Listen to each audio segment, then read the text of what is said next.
Morning students, स्वागत है बेटा ऑनलाइन क्लासेज में। मैं मोहन किराड़। तो देखिए स्टूडेंट्स, आज हम बात करने जा रहे हैं 12th क्लास में ज्योग्राफी की। किसकी बात कर रहे हैं बेटा? 12th क्लास में ज्योग्राफी की, जो कि हमारा लेसन चल रहा है 11वां। कौन सा लेसन चल रहा है बेटा? 11वां लेसन चल रहा है 12th क्लास ज्योग्राफी में। 12th ज्योग्राफी, और जो हमारा आज लेसन चल रहा है बेटा, वो 11वां लेसन चल रहा है, जिसका नाम है विश्व अंतरराष्ट्रीय व्यापार, world international trade.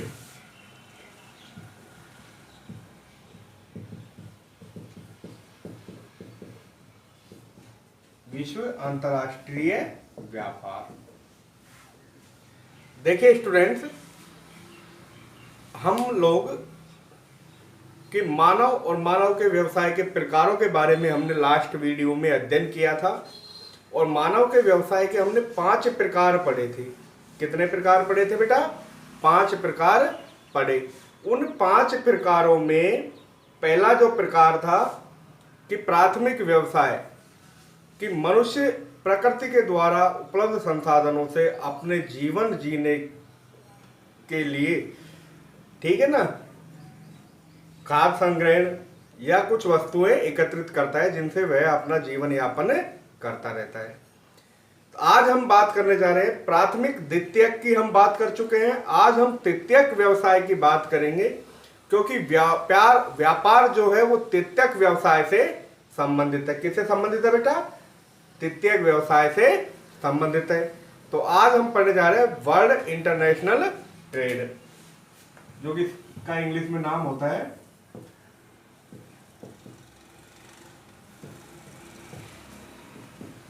Trade. Means यहाँ व्यापार दर्शाया गया है बेटा। ट्रेड, व्यापार को हम बिजनेस भी कह सकते हैं।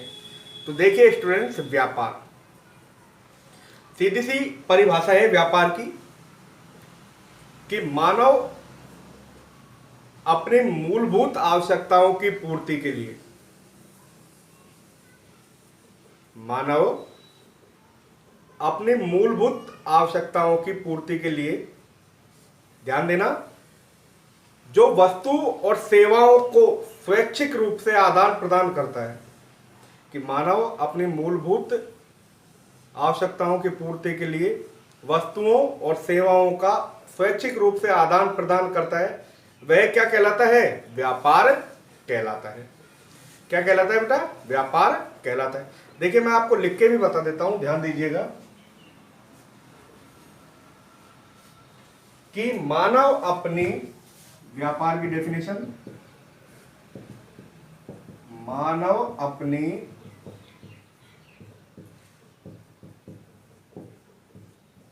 मूलभूत आवश्यकताओं की पूर्ति के लिए,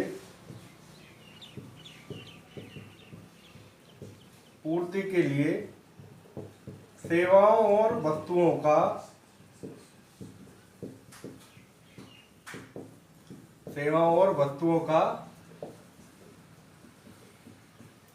स्वैच्छिक रूप से आदान प्रदान करता है, वह क्या कहलाता है बेटा? व्यापार कहलाता है। क्या कहलाता है स्टूडेंट्स? व्यापार कहलाता है। अर्थात वस्तुओं और सेवाओं के आदान प्रदान को व्यापार कहते हैं। ध्यान देना, वस्तुओं और सेवाओं के आदान प्रदान को व्यापार कहते हैं। ध्यान रह जाएगा। आगे देखिए बेटा, अब यह जो व्यापार है, ये कौन से क्रियाकलाप में आता है मानवीय? तो व्यापार तृतीयक क्रियाकलाप की श्रेणी में आता है। नोट कर लेना कि व्यापार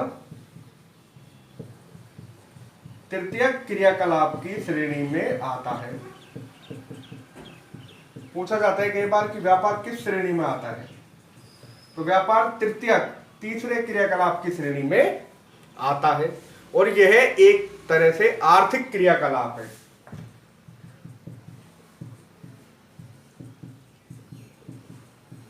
क्या है बेटा? यह एक तरीके से आर्थिक क्रियाकलाप है। आगे देखिए, नोट कर लीजिएगा आप लोग इसको, कि मानव अपनी मूलभूत आवश्यकताओं की पूर्ति के लिए जो सेवाओं और वस्तुओं को स्वैच्छिक रूप से आदान प्रदान करता है उसे क्या कहते हैं? व्यापार कहते हैं। व्यापार तृतीयक कला की श्रेणी में आता है। ठीक है बेटा। अब देखिए व्यापार, तो यहां व्यापार के दो भाग बताए गए हैं, अर्थात व्यापार को दो भागों में बांटा गया है। अब व्यापार को किन दो भागों में बांटा गया है ये ध्यान देना।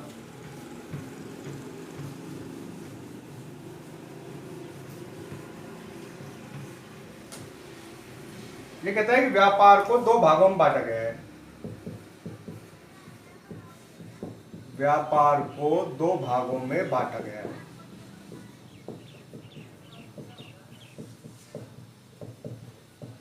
पहला है बेटा राष्ट्रीय व्यापार और दूसरा है अंतर्राष्ट्रीय व्यापार। अब देखिए राष्ट्रीय और अंतर्राष्ट्रीय व्यापार में क्या फर्क है।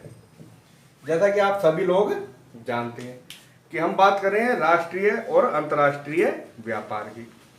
तो देखिए बेटा कि राष्ट्रीय और अंतर्राष्ट्रीय, राष्ट्रीय व्यापार वह व्यापार होता है जो एक ही देश की सीमा के अंदर किया जाता है।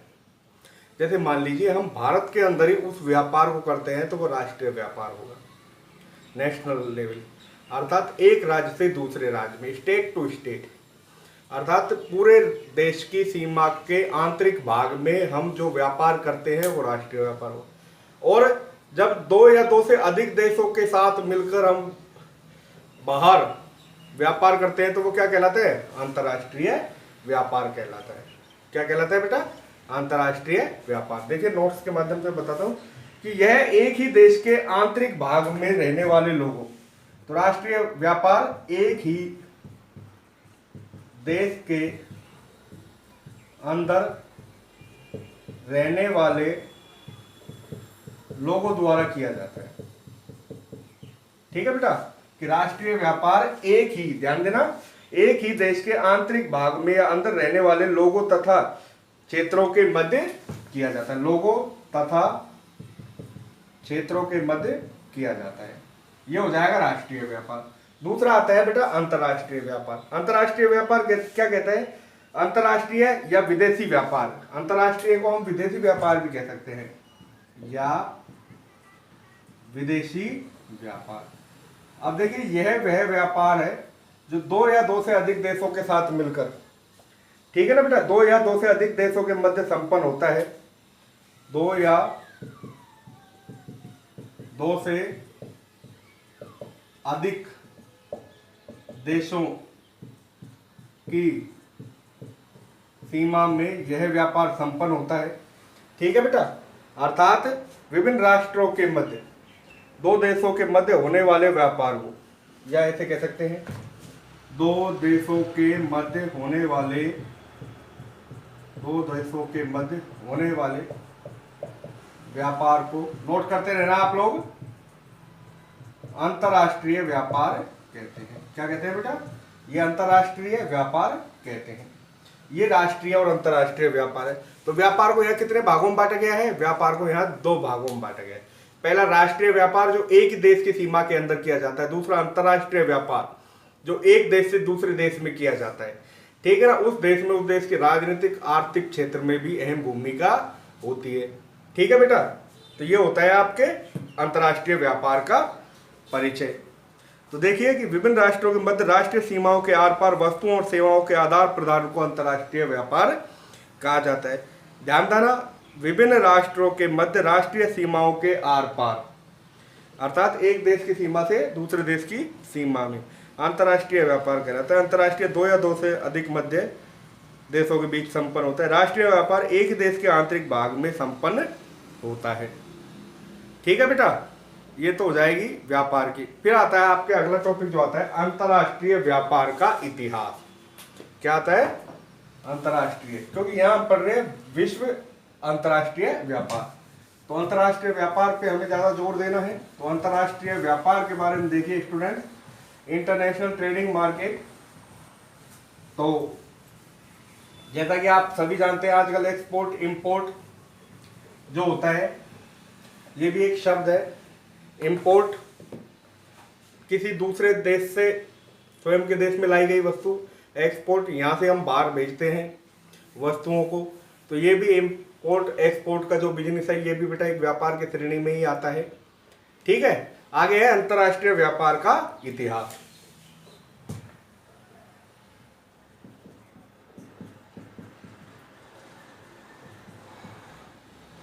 देखिए बेटा, तो अंतर्राष्ट्रीय व्यापार के इतिहास की बात करें तो हमारा दूसरे देशों के साथ जो व्यापार है ये बहुत पहले से शुरू हो चुका था। अंतर्राष्ट्रीय व्यापार के इतिहास की बात करें तो यह व्यापार हमारा बहुत पहले से ही शुरू हो चुका था। तो ध्यान दीजिए, नोट कीजिएगा अंतर्राष्ट्रीय व्यापार का इतिहास। ठीक है बेटा, कि प्राचीन समय में लंबी दूरियों तक वस्तुओं का परिवहन जोखिमपूर्ण होता था। देखिए क्या होता था कि प्राचीन समय में जो वस्तुओं का एक स्थान से दूसरे स्थान पर ले जाया जाता था वो जोखिमपूर्ण होता था, इसलिए लोग क्या करते थे, राष्ट्रीय स्तर पर ही व्यापार करते थे, अंतर्राष्ट्रीय व्यापार कोई नहीं करता था।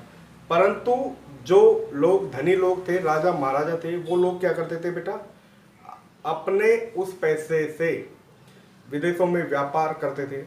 ठीक है, और अपने ज़रूरत की जो चीज़ें होती थी और ज़रूरत से बढ़कर भी जो चीज़ें होती थी उनको वो क्या करते थे, खरीदते थे, और उसी से क्या है कि अंतर्राष्ट्रीय व्यापार होना प्रारंभ हुआ। देखिए मैं बताता हूँ आपको किताब के माध्यम से कि प्राचीन समय में परिवहन साधनों के अभाव के कारण व्यापार केवल स्थानीय बाजारों तक ही सीमित था।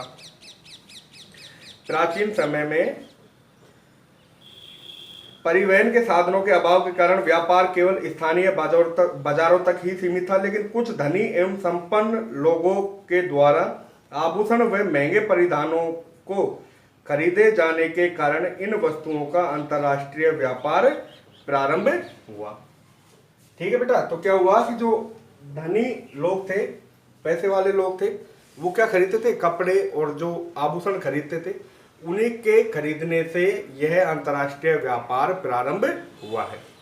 नहीं तो परिवहन के साधनों के अभाव के कारण अंतर्राष्ट्रीय व्यापार नहीं होता था, राष्ट्रीय स्तर पर ही व्यापार होता था।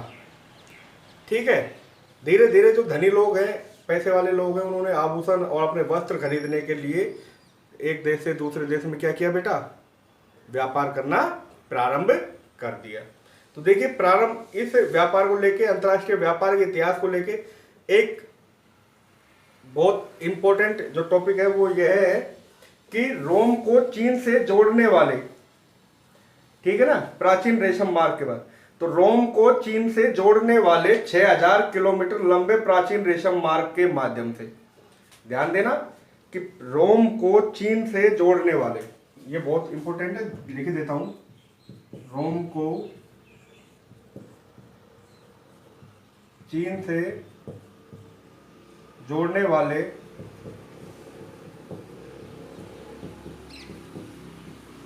प्राचीन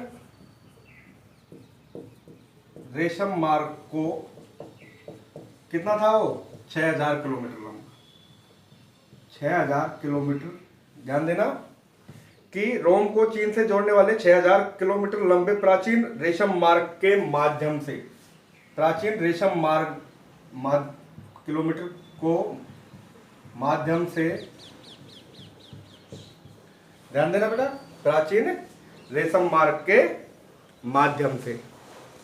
आगे ध्यान देना, व्यापारी चीन, भारत, ईरान तथा मध्य एशियाई देशों के माध्यम से व्यापारी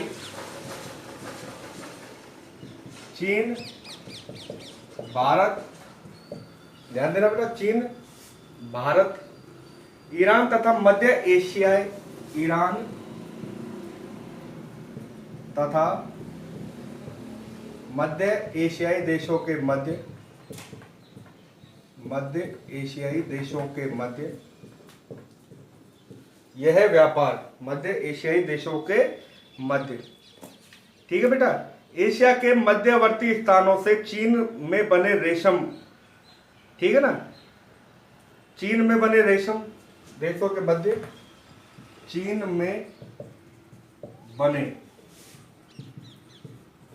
रेशम ठीक है बेटा। चीन में बने रेशम को रोम तक रोम बहुमूल्य धातुओं वस्तुओं, ठीक है ना, बने रेशम बहुमूल्य धातुओं आदि का क्या किया जाता था, व्यापार किया जाता था। धातुओं का व्यापार किया जाता है। तो बेटा ये आपको याद रखना है। दोबारा से मैं बता देता हूं कि रोम को चीन से जोड़ने वाले 6000 किलोमीटर लंबे प्राचीन रेशम मार्ग के माध्यम से व्यापारी चीन, भारत, ईरान तथा मध्य एशियाई देशों के मध्य रेशम, बहुमूल्य धातु, मसालों तथा अन्य महंगे उत्पादकों का व्यापार करते थे। और 15वीं शताब्दी में यूरोपीय उपनिवेशवाद के प्रारंभ होने के साथ विदेशी वस्तुओं का व्यापार शुरू हुआ।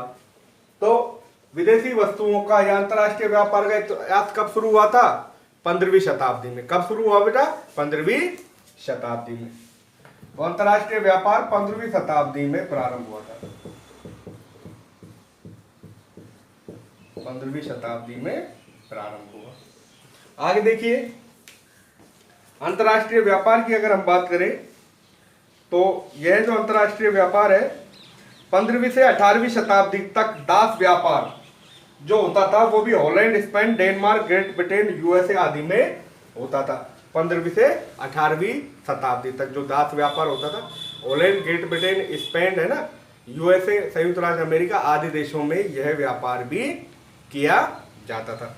आगे देखिए बेटा, आगे जो आपका टॉपिक आता है कि द्वितीय विश्व युद्ध के बाद, तो द्वितीय विश्व युद्ध की अगर हम बात करें तो द्वितीय विश्व युद्ध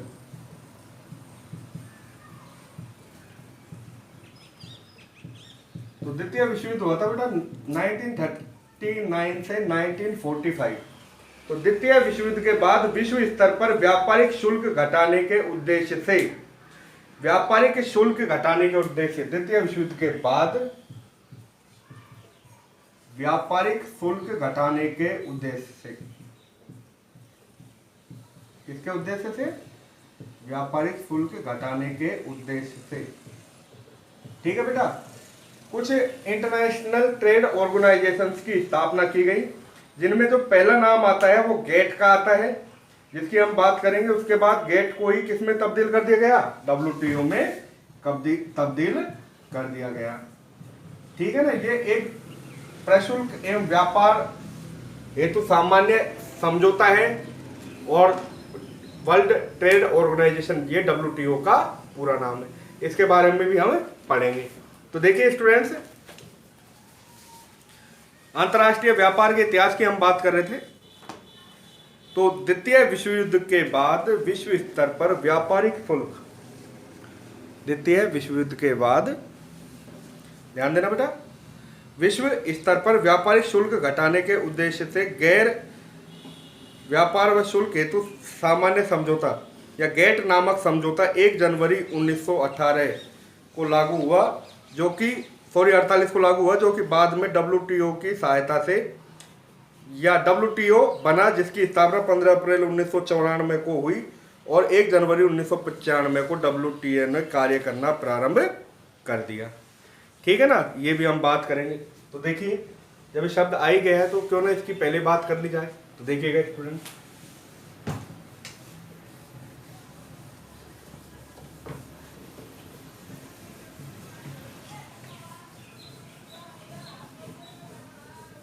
देखिए हम कर रहे थे अंतर्राष्ट्रीय व्यापार के इतिहास की बात। तो अंतर्राष्ट्रीय जो व्यापार है उसका प्रारंभ हुआ था 15वीं शताब्दी में।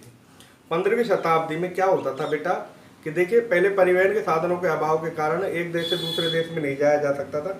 तो लोग, जो धनी लोग थे, पैसे वाले लोग थे, वो वस्त्र और आभूषणों के लिए क्या करते थे, व्यापार करते थे। तो प्राचीन रोम से, चीन से, ठीक है ना, रेशम मार्ग, तो यहाँ क्या है, व्यापार किया जाता था। और यह जो व्यापार होता था, ठीक है, दोबारा से मैं आपको बता देता हूँ किताब के माध्यम से कि प्राचीन रेशम मार्ग लंबी दूरी के व्यापार का एक आरंभिक उदाहरण है। तो प्राचीन जो रेशम मार्ग है ये अंतर्राष्ट्रीय व्यापार के इतिहास का उदाहरण है कि 6000 किलोमीटर लंबे मार्ग से वहां व्यापार किया जाता था।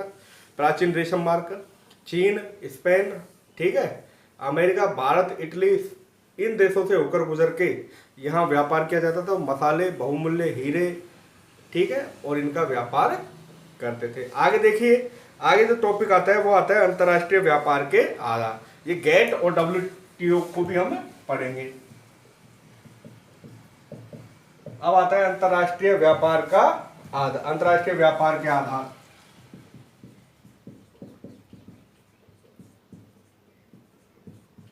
देखिए बेटा,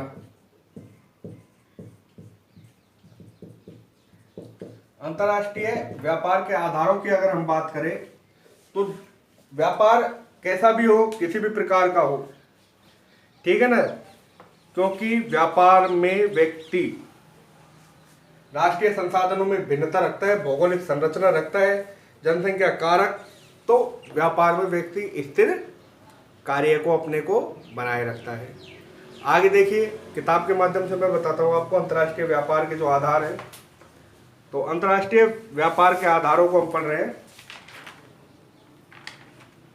देखिए बेटा कि राष्ट्रीय संसाधनों, जनसंख्या कारक, ये सभी क्या है, अंतर्राष्ट्रीय व्यापार के आधार है। तो अंतर्राष्ट्रीय व्यापार के आधारों में देखिएगा आप लोग कि राष्ट्रीय संसाधनों में भिन्नता, पहला पॉइंट है राष्ट्रीय संसाधनों में भिन्नता।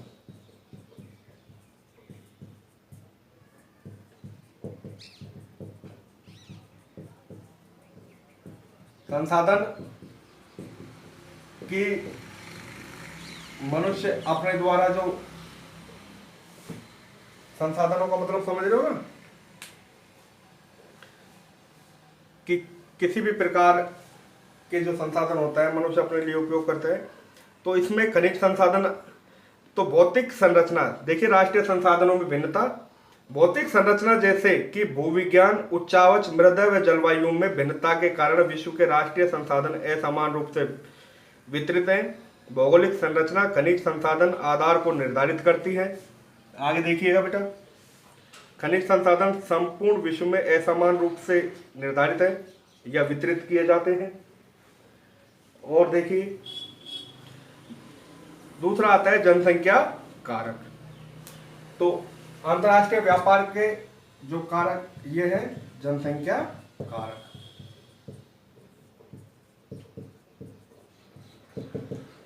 देखिए बेटा, जनसंख्या कारकों में विभिन्न देशों में जनसंख्या के आकार, वितरण तथा उसकी विविधता व्यापार की गई वस्तुओं के प्रकार और मात्रा को प्रभावित करते हैं। ये सांस्कृतिक कारक जनसंख्या के आकार, आर्थिक विकास की प्रावस्था, विदेश निवेश की सीमा, परिवहन, ठीक है ना, ये इसके कार्य है। फिर आते हैं अंतर्राष्ट्रीय व्यापार के महत्वपूर्ण पक्ष। तो अंतर्राष्ट्रीय व्यापार के आधारों की अगर हम बात करें तो देखिए बेटा, अंतर्राष्ट्रीय व्यापार के आधारों में राष्ट्रीय संसाधनों में क्या होती है, भिन्नता पाई जाती है। तो राष्ट्रीय संसाधन जैसे भौगोलिक संरचना, खनिज तथा जनसंख्या, इनमें क्या पाई जाती है, भिन्नता पाई जाती है। ये एक समान नहीं होते। क्या क्या, भौगोलिक संरचना है, क्षेत्रफल एक जैसा नहीं होता, वहां की खनिज संसाधन एक जैसे नहीं होते, जलवायु में भी भिन्नता पाई जाती है। जनसंख्या कारक, इसमें सांस्कृतिक कारक तथा जनसंख्या का आकार, विदेशी निवेश की सीमा तथा परिवहन के साधन प्रमुख आधार है अंतर्राष्ट्रीय व्यापार के आधारों में। व्यापार का जो परिमाण, व्यापार संयोजन, ये व्यापार की दिशा, व्यापार का संतुलन अंतर्राष्ट्रीय स्तर पर ही किया जाता है। ठीक है ना, नोट्स आपको उपलब्ध करवाई दिए गए हैं, नोट्स में इसकी सारी डिटेल्स है। उसके बाद जो आता है अंतर्राष्ट्रीय व्यापार के आधार के बाद अंतर्राष्ट्रीय व्यापार के प्रकार, और प्रकार से पहले कुछ इसके पक्ष हैं। तो पक्षों की भी अगर हम बात करें अंतर्राष्ट्रीय व्यापार के पक्ष की, तो अंतर्राष्ट्रीय व्यापार के जो पक्ष हैं, वो पहला जो पक्ष होगा वो व्यापार का परिणाम होगा, कि व्यापार का परिणाम किस प्रकार होगा, परिमाण। तो देखिए बेटा, व्यापार का जो परिमाण होता है, इसमें कहा गया है कि व्यापार के पक्ष में व्यापार का परिमाण शामिल होता है। तो व्यापार के पक्ष में व्यापार का परिमाण क्या होता है, शामिल होता है, तभी जाकर व्यापार को आगे बढ़ाया जा सकता है, बिजनेस को आगे बढ़ाया जा सकता है। देखिए बेटा कि व्यापार की गई वस्तुओं का वास्तविक तोल परिमाण कहलाता है। व्यापार की गई वस्तुओं का वास्तविक तोल क्या कहलाता है, परिमाण कहलाता है। कि व्यापार में कोई भी वस्तु तोल के दी जाती है तो वो क्या कहलाता है, उसका वास्तविक परिमाण कहलाता है। ठीक है, आगे देखिए। हालांकि व्यापारिक सेवाओं को तोल में नहीं मापा जा सकता, इसलिए व्यापार की गई वस्तुओं तथा सेवाओं के कुल मूल्य को व्यापार के परिणाम के रूप में जाना जाता है। व्यापार संयोजन पिछली शताब्दी में देशों के द्वारा दूसरा व्यापार का संयोजन। पहला व्यापार का परिणाम है, दूसरा है व्यापार संयोजन।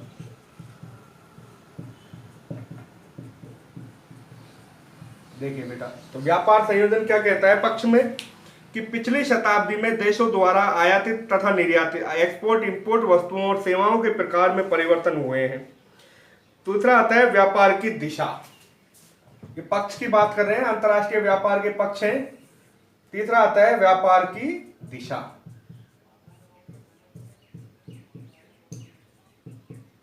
तो देखिए बेटा, व्यापार की दिशा की बात करें, ऐतिहासिक रूप में ज्ञात है कि वर्तमान भारत जैसे विकासशील देशों से मूल्य परक वस्तुएं तथा शिल्प कला जो यूरोपीय देशों में निर्यात की जाती है, 19वीं शताब्दी के दौरान व्यापार की दिशा में प्रत्यावर्तन हुआ है। ठीक है, व्यापार संतुलन, यह भी एक प्रकार से व्यापार पक्ष है अंतरराष्ट्रीय व्यापार का, कि व्यापार की दिशा है वो संतुलित होनी चाहिए। ये इसके चार पक्ष है। पूछ सकते हैं कि अंतरराष्ट्रीय व्यापार के चार पक्ष कौन कौन से हैं, अंतरराष्ट्रीय व्यापार के पक्ष कौन कौन से हैं, ये आपको ध्यान रखना है। फिर उसके बाद आता है अंतरराष्ट्रीय व्यापार के प्रकार। ये जो सभी चीजें हैं बेटा, ये अगर हम बुक के माध्यम से पढ़े तो मैंने आपको पहले भी बताया था, सबसे पहले आप लोगों को बुक खरीदनी होगी, तब जाके आप इसको समझ सकते हैं। तो पॉलिटिकल साइंस और ज्योग्राफी या जो भी सब्जेक्ट्स है 12th में आप लोग आ ही चुके हो, तो आपको सबसे पहले बुक खरीद लेनी चाहिए। तो अंतरराष्ट्रीय व्यापार के महत्वपूर्ण पक्ष हैं चार। कौन कौन से हैं? पहला है व्यापार का परिमाण। तो व्यापार का जो परिमाण है वो व्यापार की तोल से संबंधित होता है। व्यापार का संयोजन, व्यापार की दिशा और व्यापार संतुलन। ठीक है ना। अब देखिए, व्यापार संतुलन की अगर हम बात करें तो व्यापार संतुलन में आपको कि एक देश के द्वारा अन्य देशों को आयात एवं इसी प्रकार निर्यात की गई वस्तुओं एवं सेवाओं की मात्रा का प्रलेखन करता है, परिमाण करता है।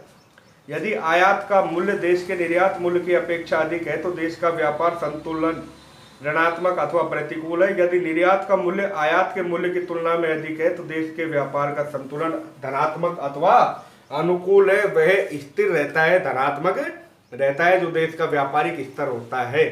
उसके बाद आता है बेटा आपके अंतरराष्ट्रीय व्यापार के प्रकार। तो देखिए स्टूडेंट्स, अब जो अंतरराष्ट्रीय व्यापार के प्रकारों की हम जो बात करेंगे,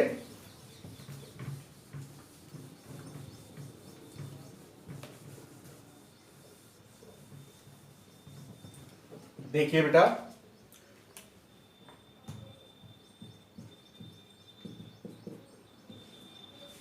जो हमारा टॉपिक अंतरराष्ट्रीय व्यापार के प्रकार, तो एक तो वही सबसे पहले तो पूछा था हमने कि व्यापार के कितने प्रकार है, दो, राष्ट्रीय और अंतरराष्ट्रीय।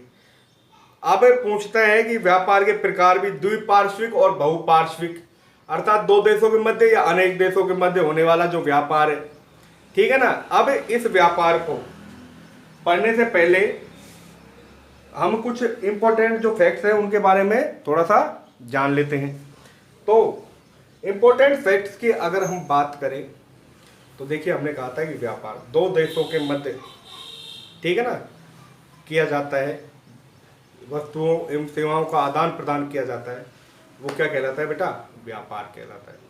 और व्यापार के माध्यम से ही मनुष्य अपनी मूलभूत आवश्यकताओं की क्या करता है? पूर्ति करता है। और मनुष्य की जो मूलभूत आवश्यकताएं होती है वो आप सभी जानते हैं, रोटी, कपड़ा और मकान। ये तो मनुष्य बेटा इनके ऊपर तो निर्भर है ही, डेफिनेटली इन्हीं के ऊपर निर्भर है।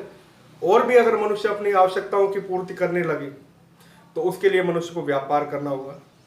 ये है नहीं कि पहले की तरह की प्रकृति के द्वारा कुछ प्रदत्त संसाधन है उनको हम ग्रहण कर लें, या फिर जो प्रकृति के द्वारा प्रदत्त जो संसाधन है उनको मनुष्य क्या करता है बेटा? द्वितीयक व्यवसाय में, जैसा कि हमने देखा था, उनको परिष्कृत करके अपने उपयोग में लेने लायक बनाता है।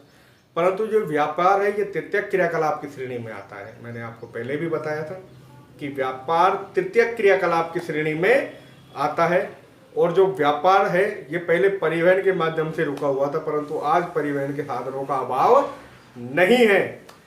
परिवहन के माध्यम से हम एक देश से दूसरे देश में व्यापार कर सकते हैं, और यही हमारा टॉपिक है, विश्व अंतर्राष्ट्रीय व्यापार। अब व्यापार हेतु कुछ समझौते भी किए जाते हैं, जैसे सामान्य एवं प्रशुल्क व्यापार समझौता। ठीक है बेटा। दूसरा WTO की अगर हम बात करें, वर्ल्ड ट्रेड ऑर्गेनाइजेशन, तो यह भी गेट का ही दूसरा नाम है। पहले WTO को गेट के नाम से जाना जाता था, सामान्य प्रशुल्क समझौते के माध्यम से जाना जाता था। इसकी स्थापना 1948 में हुई थी और नाम बदलकर इसका क्या कर दिया गया, WTO, जिसकी स्थापना 1995 में हुई थी। ठीक है।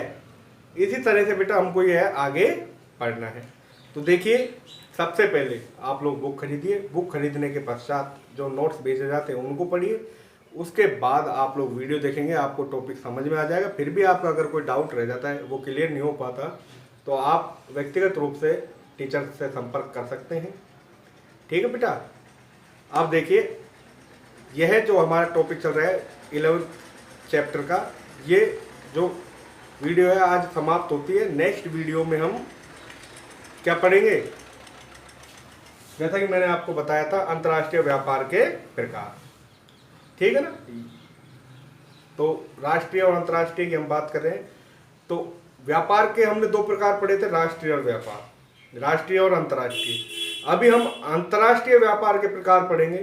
तो एक तो होता है अंतर्राष्ट्रीय व्यापार में द्विपार्श्विक, एक होता है बहुपार्श्विक। ठीक है बेटा। द्विपार्श्विक दो देशों के मध्य, बहुपार्श्विक जो कि नेक्स्ट वीडियो हम बात करेंगे। तब तक के लिए वीडियो देखते रहिए। थैंक यू बेटा, धन्यवाद।